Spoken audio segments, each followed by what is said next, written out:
বাঙালি খানায় সবাইকে স্বাগত জানাই।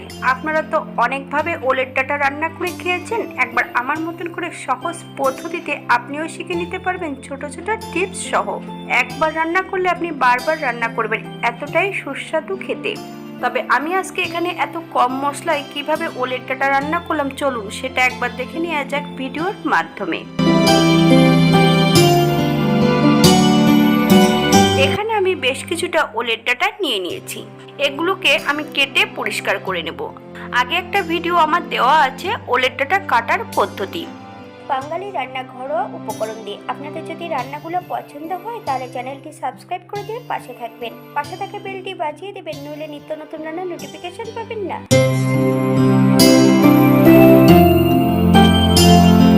এই পর্যায়ে আমি সম্পূর্ণ ওলের ডাঁটাগুলো কেটে বেশ ছোট ছোট টুকরো করে নিয়েছি।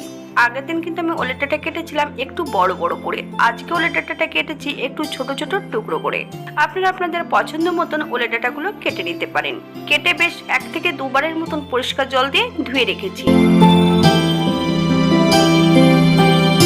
এই পর্যায়ে একটা কড়াইতে 2 চামচ সাদা তেল অ্যাড করব। তেল গরম হওয়া পর্যন্ত অপেক্ষা করতে হবে। ফোড়নে রেখেছি 1/2 চামচ কালো জিরে। ফোড়ন থেকে সুগন্ধ বেরোলে 4 কোয়া রসুন আর মিডিয়াম সাইজের একটা পেঁয়াজ বেশ ভালো করে ভেজে নিতে হবে।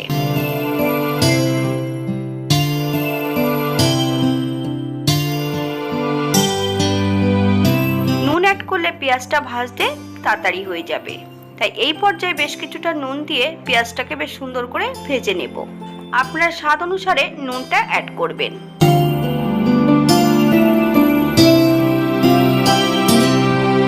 পেঁয়াজ ভাজার এই পর্যায়ে 4টে কাঁচা লঙ্কা ফালি দিয়ে অ্যাড করব। সঙ্গে রেখেছি আদা জিরে, 1 চামচ শুকনো লঙ্কা বাটা, 1/2 চামচ হলুদ গুঁড়ো। 2 থেকে 3 মিনিটের মতন বেশ ভালো করে ভেজে নিতে হবে।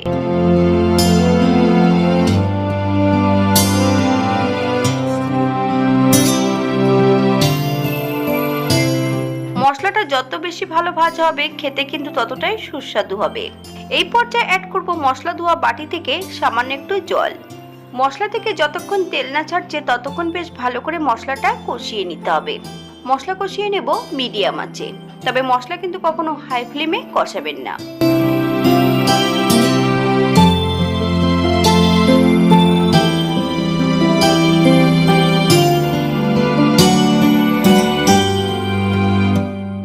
মশলা থেকে তেল ছেড়ে দিয়েছে। এই পর্যায়ে অ্যাড করব সম্পূর্ণ কুচিয়ে রাখা ওলের ডাঁটাটা।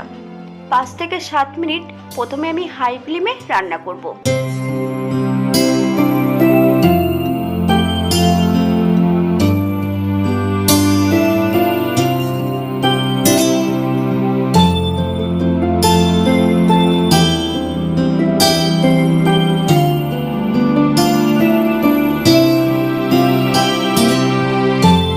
মিনিট পর ওলের ডাঁটা থেকে নিজস্ব জল ছাড়তে শুরু করেছে। এই পর্যায়ে আমি 7 থেকে 8 মিনিটের জন্য ঢাকা দিয়ে রেখে দেব মিডিয়াম আঁচে।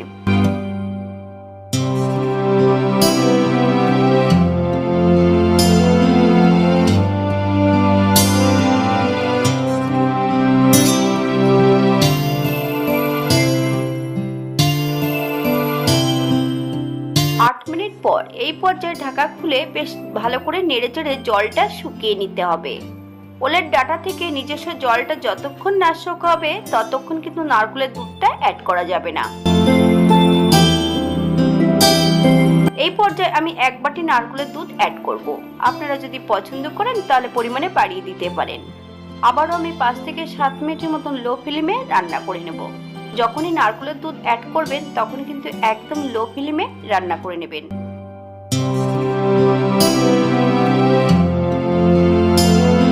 এই পর্যায়ে অ্যাড করব 1/2 চামচ নুন। আপনারা স্বাদ অনুসারে নুনটা অ্যাড করবেন।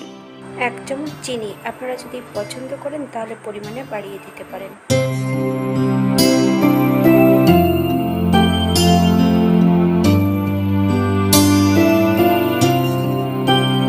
গ্যাসের ফ্লেমটা অফ করে দিতে হবে। 5 মিনিটের জন্য স্ট্যান্ডিং টাইম দেব, তারপর সার্ভ করব। এটা দেখতে যেমন ভারী সুন্দর হয়েছে, এটা গরম ভাতে খেতে কিন্তু অসম্ভব ভালো।